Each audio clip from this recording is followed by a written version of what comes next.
नमस्कार दोस्तों, मेरे YouTube चैनल पर आप सभी लोगों का हार्दिक स्वागत है।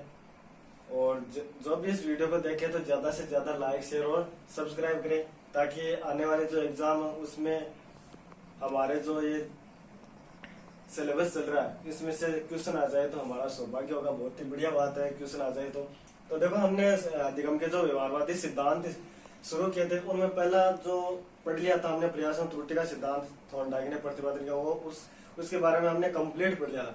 फिर हमने दूसरा सिद्धांत स्टार्ट किया था, शास्त्रीय अनुबंधन का सिद्धांत, आईपी पाला वाला।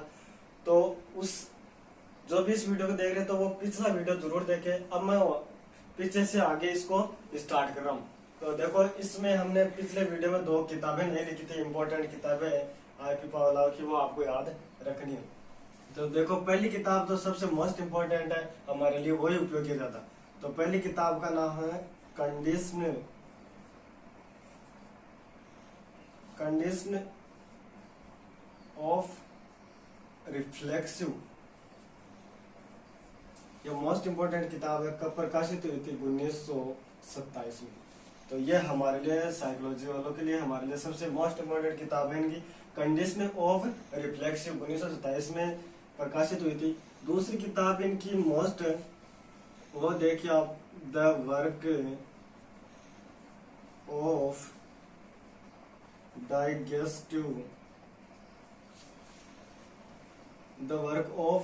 Digestive glands. ये हुई थी इनके 1897 में प्रकाशित। तो ये शरीर शास्त्र थे ना पहले, तब इनकी ये किताब प्रकाशित हो रही है। तो ये भी इम्पोर्टेंट किताब है हमारे लिए, सबसे मोस्ट इम्पोर्टेंट किताब ये है, कंडीशन ऑफ रिफ्लेक्सिव। तो ये दोनों किताब है उनकी, आपको याद रखनी है, मोस्ट इम्पोर्टेंट किताब है। तो अब हम इस सिद्धांत को आगे ले जा रहे हैं। इस सिद्धांत के देखो कुछ विशेष शब्द या अवधारणा है वो पढ़ेंगे हम, तो वो उनसे इम्पोर्टेंट क्वेश्चन बनते हैं। तो आप हेडिंग डालिए इस सिद्धांत की महत्वपूर्ण अवधारणाएं।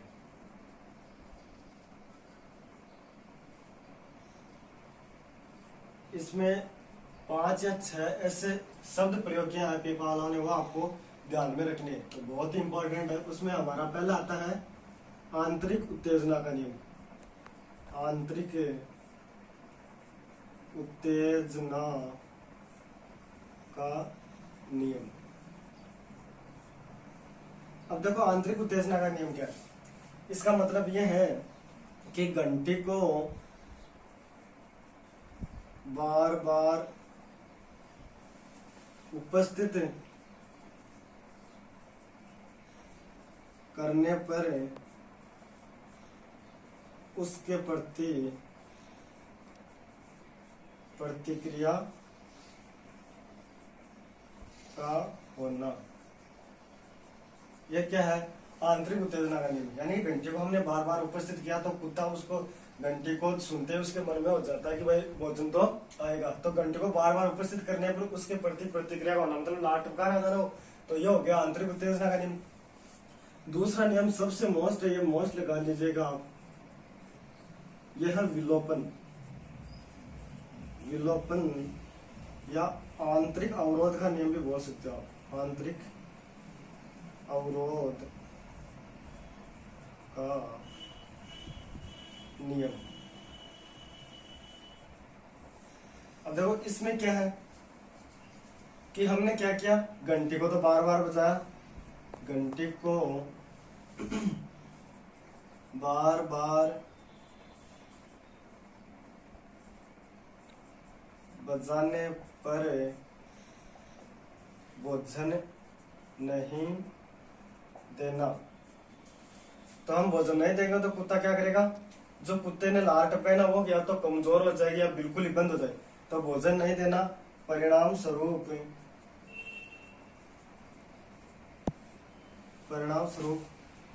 लार का टपकना कमजोर होना या बंद होना। यह मोस्ट इंपॉर्टेंट है। कि घंटी को बार बार बजाने पर, भोजन नहीं देने पर लार का बंद होना या कमजोर होना क्या है, विलोपन कहलाता है या आंतरिक अवरोध का नियम। तो ये मोस्ट इंपोर्टेंट है, आ सकता है। तीसरा है बाह्य अवरोध का नियम। बाह्य अवरोध का नियम।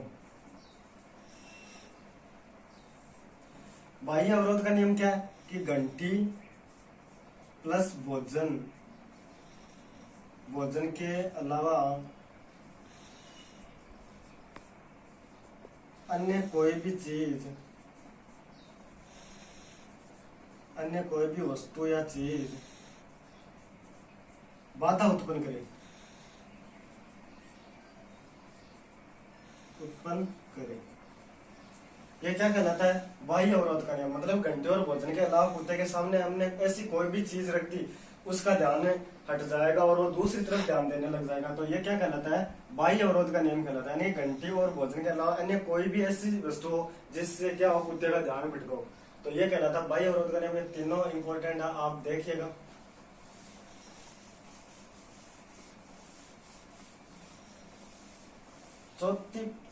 चौथा बिंदु आता है इसका हमारा विभेदीकरण। विभेदीकरण।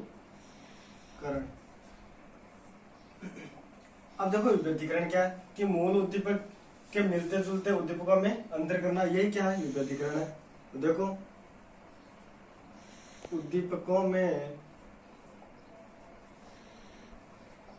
अंतर करना सीखना। तो उद्दीपक, कुत्ते के सामने क्या था, घंटी। तो घंटी और अन्य कोई ऐसा भी हम उद्दीपक रखते हैं, जैसे अन्य कोई ऐसी आवाज करते हैं, है ना, तो उसमें उसने क्या कर लेगा, अंतर करना सीख जाता है। वो क्या कहलाता है, विभेदीकरण कहलाता है।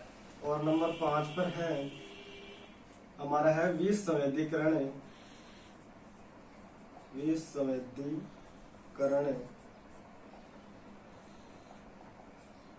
विसंवेदीकरण क्या है कि भयभीत करने वाली वस्तु के पास बार बार ले जाया जाना, है ना। विसंवेदीकरण क्या है कि भयभीत करने वाली जो वस्तु उसके पास हम बार बार ले जाएंगे तो कुछ समय बाद क्या होगा, जिस वस्तु से बालक डर रहा है या वो कुत्ता डर रहा है तो वो उसके प्रति फिर डरना बंद कर देगा। जैसे मान लीजिए हम ये सोचते हैं कि भाई भूत का डर लग रहा है, तो हम बार बार उस भूत के बारे में सोचेंगे या बार बार भूत का प्रत्यक्षीकरण करेंगे या देखेंगे, तो हम क्या होंगे, कुछ समय बाद हमें डरना बंद हो जाएगा ना, डरने लगेगा। तो वो होता है विसंवेदीकरण। एक और बच गया इसमें है नंबर 6 पर आता है उद्दीपक सामान्यीकरण। उद्दीपक सामान्यीकरण।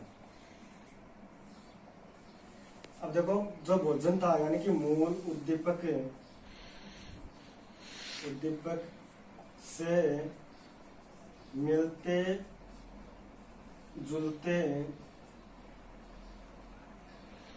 मिलते जुलते उद्दीपक के प्रति प्रक्रिया करना, है ना, यह है उद्दीपक सामान्यीकरण। यानी कि मूल उद्दीपक से मिलते जुलते उद्दीपक के प्रति प्रतिक्रिया करना। तो हमने कुत्ते को भोजन के रूप में मांस चूर्ण दिया था, तो उसके प्रति तो क्रिया करता है। हम मांस चूर्ण न देकर मान लीजिए मछली का टुकड़ा दे देंगे तो भी वह क्या करेगा, प्रतिक्रिया करेगा। तो यह क्या कहलाता है, उद्दीपक सामान्यीकरण। तो यह 6 इसके महत्वपूर्ण अवधारणा है, ये आपको ध्यान में रखनी है। अब इसका जो सबसे मोस्ट इम्पोर्टेंट पार्ट है वो है आगे, देखिए बहुत इंपॉर्टेंट पार्ट है, यानी कि अनुबंधन है ना, वो कितने प्रकार का होता है। तो इस पर प्रश्न आ सकता है, इंपॉर्टेंट पार्ट है ये। तो अनुबंधन के प्रकार देखिए, अनुबंधन के प्रकार, अनुबंधन के प्रकार। तो इंपॉर्टेंट पार्ट है, कितने प्रकार का होता है, 4 प्रकार का। तो देखिए पहला कौन सा है, पहला है सहकालिक अनुबंधन। सहकालिक अनुबंधन मोस्ट इम्पोर्टेंट है। सहकालिक अनुबंधन का मतलब होता है कि घंटे और भोजन को साथ साथ देना। तो घंटी प्लस भोजन यानी कि CS और UCS दोनों को साथ साथ देना। तो ये तो हो गया सहकालिक अनुबंधन। इसे तो क्या बोला था हमने, अनुबंधित उद्दीपक, और इसे अनअनुबंधित उद्दीपक, है ना। तो ऐसे भी आ सकता है अनुबंधित उद्दीपक और अनअनुबंधित उद्दीपक दोनों को साथ साथ देना, तो एक ही बात हो। दूसरा है, ये सबसे मोस्ट इंपॉर्टेंट है, ये इसकी सबसे प्रभावशाली अनुबंधन है इसका, ये है विलंबित अनुबंधन। विलंबित अनुबंधन, तो देखो ये आपको याद रखना है, यानी कि चारों नहीं याद रहे तो ये तो सबसे इंपॉर्टेंट है, ये याद रखना है कि घंटी का प्रारंभ व अंत भोजन से पहले होना, ठीक है ना। इसे हमने UCS बोला था और इसे CS बोला था, ठीक है ना। तो CS का प्रारंभ और अंत दोनों UCS से पहले होता है, वो कौन सा अनुबंधन कहलाता है, विलंबित अनुबंधन कहलाता है। जैसे हमने ये कुत्ते पर प्रयोग किया था, ये एकदम इसी पर आधार है। जैसे भोजन से पहले हमने घंटी का प्रारंभ और अंत कर दिया था, तो वो इस पर आधारित था, विलंबित अनुबंधन पर, ठीक है। तो ये इसका सबसे इंपॉर्टेंट पार्ट है कि घंटी का प्रारंभ और अंत भोजन से पहले ना, यह है विलंबित अनुबंधन। और 3 नंबर पर आता है अवशेष अनुबंधन। अवशेष अनुबंधन, अवशेष अनुबंधन में आपको इतना ही याद रखना है कि इसमें ना समयांतराल ज्यादा होता है। तो घंटी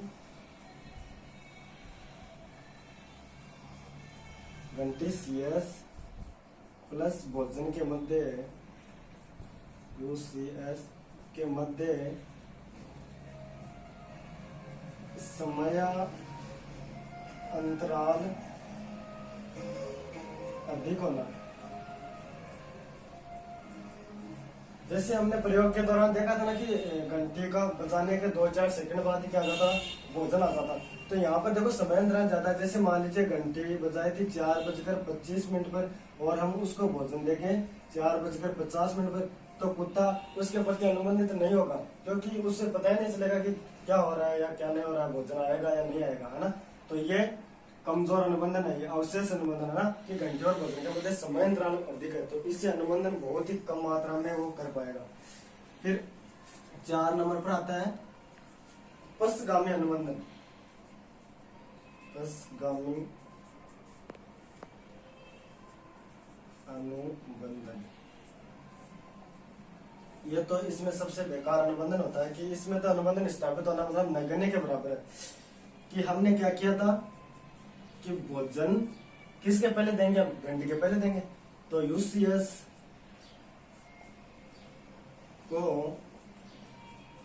घंटी से पहले दिया जाना, है ना, या UCS का CS से पहले दिया जाना, एक ही बात है। तो इससे अनुबंधन स्थापित हो पाएगा या नहीं हो पाएगा, क्योंकि जो उसके लिए जरूरी चीज है, भोजन उसके लिए जरूरी चीज है, हम तो वो तो पहले दे देंगे, तो उससे अनुबंधन स्थापित कैसे होगा। घंटी बजाएंगे हम, फिर भोजन देंगे, तब तो अनुबंधन स्थापित हो जाएगा। लेकिन उसके लिए वो भूखा है और भूख लग रही है, तो भोजन हम उसको पहले दे देंगे, तो फिर आप घंटी बजाओ चाहे आप कुछ भी बजाओ, वो अनुबंधन स्थापित नहीं कर पाएगा। तो इसमें देखो ये 3 है ना, सहकालिक, विलंबित और अवशेष, इनमें तो अनुबंधन स्थापित हो सकता है ना, इनमें तो अनुबंधन स्थापित हो सकता है। ये तो सबसे प्रभावशाली विधि है इसके अनुबंधन की, विलंबित अनुबंधन। और ये जो पश्चगामी है इसमें तो न के बराबर यानी कि 0 अनुबंधन होगा यहाँ पर। तो ये भी इंपॉर्टेंट क्वेश्चन है कि सबसे कमजोर अनुबंधन कौन सा है, पश्चगामी, यानी कि इसमें 0 के बराबर है, मतलब कि अनुबंधन स्थापित होगा नहीं, और इन 3 में हो सकता है, ठीक है ना।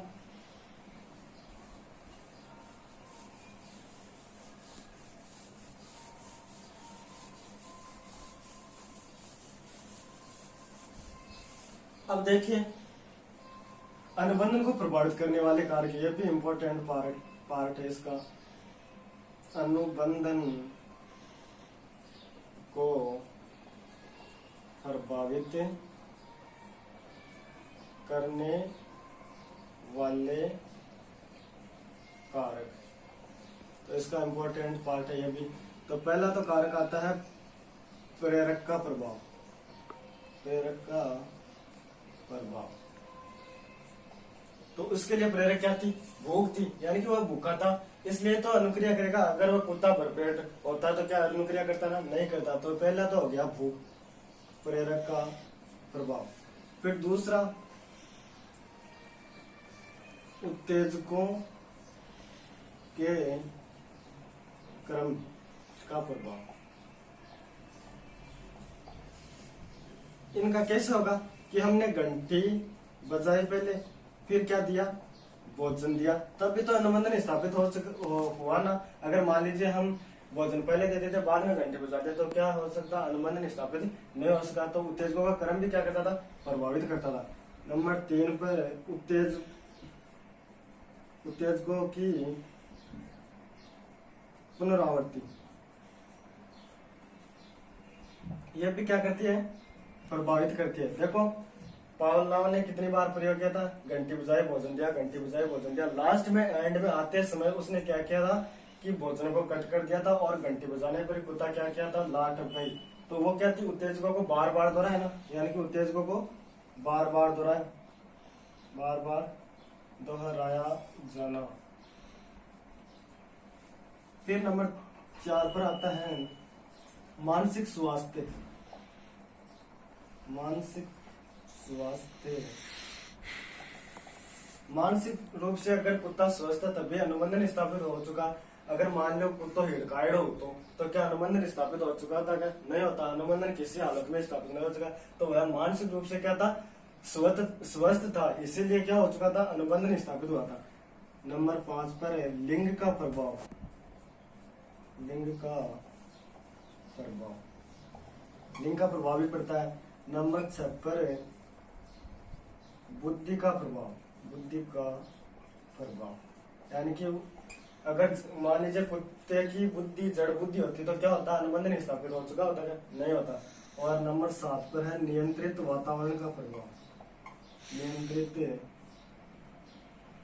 वातावरण, नियंत्रित वातावरण भी प्रभावित करेगा। कैसे करेगा? पावलोव ने ऐसे कमरे को चुना जिसमें पावलोव और कुत्ते के अलावा तीसरा कोई भी व्यक्ति डिस्टर्ब ना करे, इसलिए अनुबंधन स्थापित हो चुका, उनका प्रयोग सफल हुआ। यदि मान लीजिए पावलोव ने कहीं सड़क पर प्रयोग करते तो कमरे को उस कुत्ते को बांध देते, कभी मोटर की आवाज आती पी, कभी पौ, तो क्या अनुबंधन नहीं होता? और कभी कोई छोटा बच्चा आता और वो देखता कि अरे आज तो कुत्ते को बांध रखा है, तो पत्थर उठाता और फेंककर उसको मारता, तो अनुबंधन स्थापित नहीं हो सकता था। तो इसलिए नियंत्रित वातावरण क्या करता है? प्रभावित करता है। तो ये प्रभावित करने वाले कितने कारक हो गए? 7 कारक हो गए। अब इसके 2 मोस्ट इम्पोर्टेंट पार्ट बचे हैं। एक तो इनकी शिक्षा में उपयोगिता क्या है और इसके दोष क्या है। तो देखिए शिक्षा में उपयोगिता मैं बता देता हूँ आपको जल्दी। इस सिद्धांत की शिक्षा में उपयोगिता देखो, एक तो यह क्या करता है? बालकों को सतर्क रहना या जागरूक रहना सिखाता है। सतर्क रहना, तो पहली बात तो यह बालकों को सतर्क रहना सिखाता है, ठीक है। दूसरी बात यह है कि यह पुनरावृत्ति पर बल देता है। पुनरावृत्ति पर बल देता है, ठीक है ना। तीसरी बात यह है कि यह भाषा को सीखने व सिखाने पर बल देता है। सिखाने पर बल देता है, ठीक है ना। ये इम्पोर्टेंट बातें हैं। भाषा को सीखने सिखाने पर कौन सा सिद्धांत बल देता है? ये। चौथी बात यह है कि यह सिद्धांत समूह निर्माण में सहायक है, ठीक है ना। यह सिद्धांत समूह निर्माण में सीखने में क्या है? सहायक होता है। तो यह आप इनकी बातों को आपको ध्यान में रखना है, बहुत ही इम्पोर्टेंट बातें हैं। 1 मिनट में थोड़ी सी स्याही खत्म हो गया, डाल देता हूँ।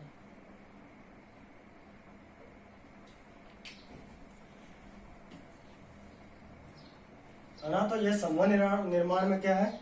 सहायक। और इसका अगला जो सबसे इम्पोर्टेंट बात है वो क्वेश्चन आया हुआ है नंबर 5 पर है कि शिक्षण में सहायक सामग्री पर कौन सा सिद्धांत बल देता है। तो मोस्ट इम्पोर्टेंट है यह है शिक्षण में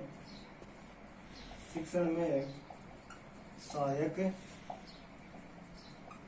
सामग्री पर बल देता है। और नंबर 6 पर बात है यह है बालकों में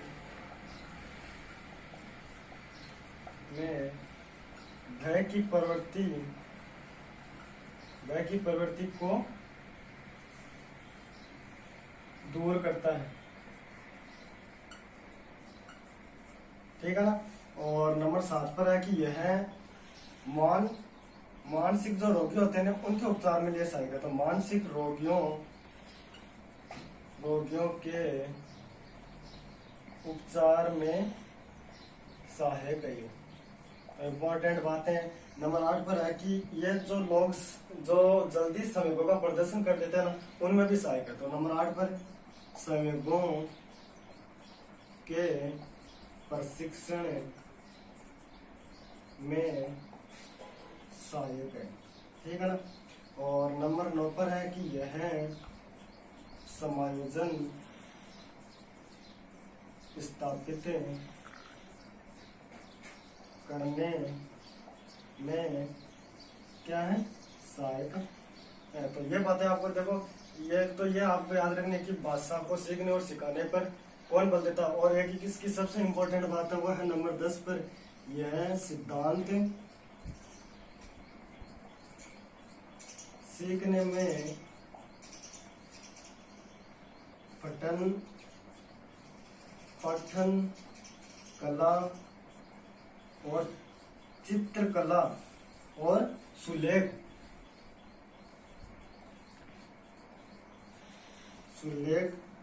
को सिखाने में उपयोगी है। तो ये सबसे इम्पोर्टेंट लाइन है इसकी कि यह सिद्धांत पठन पाठन कला चित्रकला और सुलेख को सिखाने में सबसे उपयोगी सिद्धांत है। तो आपको ये बातें याद रखनी है कि सतर्क रहना, पुनरावृत्ति बल देना और शिक्षण में सहायक सामग्री पर कौन सा सिद्धांत बल देता है, इसकी मोस्ट इम्पोर्टेंट लाइन है। और यह मानसिक रोगियों के उपचार में सहायक ये भी है। ठीक है ना। और यह सिद्धांत सीखने में पठन पाठन कला और चित्रकला और सुलेख को सिखाने में सबसे महत्वपूर्ण है। तो यह आपको इसकी शिक्षा की उपयोगिता याद रखनी है। अब देखो इसके दोष क्या है। तो अगर ये दोष हो जाएंगे तो 2 वीडियो में पूरा थोड़ा कंप्लीट हो जाएगा। मैंने तो बहुत जल्दी किया है करवाने की। तो देखो दोष क्या है सिद्धांत की।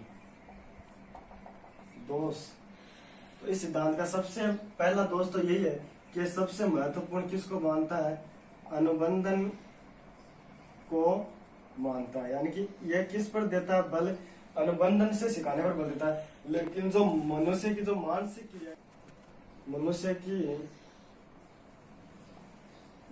क्रियाएं हैं वो क्या हो जाती है, गौण हो जाती है। क्रियाएं क्या हो जाती है, गौण हो जाती है। दूसरी बात यह सिद्धांत थॉर्नडाइक की तरह किस पर बल देता है, यांत्रिकता पर भी बल देता है। यांत्रिकता पर बल देता है जिससे चिंतन, तर्क और समस्या समाधान शक्ति क्या होती है, कमजोर हो जाती है। कमजोर हो जाती है। और नंबर 3 पर है कि यह अधिगम को सही स्पष्ट नहीं करता। तो सीखने के लिए यह क्या है, स्पष्ट विधि नहीं है। अधिगम को स्पष्ट नहीं करता है। और चूंकि पावलोव ने किस पर प्रयोग किया था, पशु पर प्रयोग किया, तो इसलिए मनुष्य के स्वभाव को क्या है, ये सीखने में सहायक नहीं है। तो देखो पशु पर प्रयोग किया तो मानवीय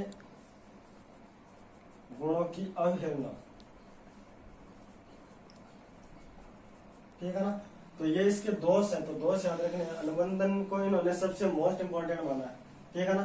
तो अनुबंधन से ही सीखते हैं। तो व्यक्ति जो मनुष्य और चिंतन, समस्या समाधान, तरह की स्मृति, विस्मृति इनके द्वारा सीखता तो वो क्या होते हैं, गौण हो जाती है। और यांत्रिकता पर भी इन्होंने बल डाला है, घंटे बजाते भोजन, घंटे बजाते भोजन। और अधिगम की यह स्पष्ट व्याख्या नहीं करता, यानी कि अधिगम को स्पष्ट नहीं करता।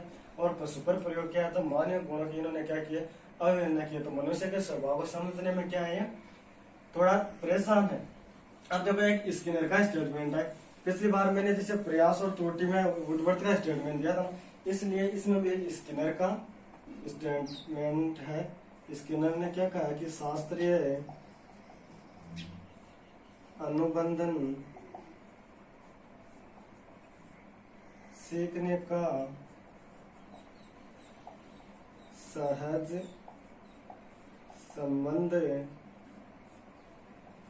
सिद्धांत है जिस पर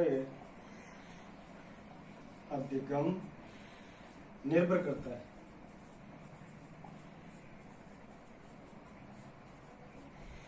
तो ये स्टेटमेंट भी मोस्ट इंपोर्टेंट है स्किनर के भी, कि शास्त्र अनुबंधन सीखने का सहज सबल सिद्धांत है जिस पर अधिगम निर्भर करता है। तो आप सभी से जो वीडियो देख रहे हैं सभी से निवेदन है कि इस वीडियो को ज्यादा से ज्यादा शेयर, लाइक और सब्सक्राइब करें। और जो पीछे की वीडियो है किसी ने नहीं देखे तो वो भी देखिए, बहुत कुछ पढ़ाया उनमें भी मैंने।